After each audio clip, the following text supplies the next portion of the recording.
Hey guys, welcome to my channel. Today I will show you how to install MS Office for free. You should just follow my steps. Step number 1, search HEITOC in Google as shown. Step number 2, click on the first site and go to Microsoft Windows and Office ISO download tool. Step number 3, click on the window ISO downloader.exe and download this file as shown in this video. Step number 4, open the downloaded file and click on Run.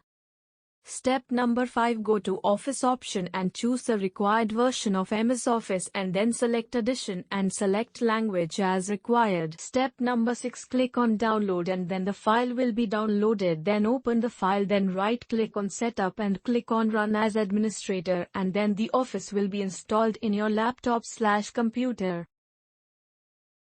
Finally, the Microsoft Office is installed and is running smoothly. Thanks for watching this video. If you have any confusion about this video, then you can comment.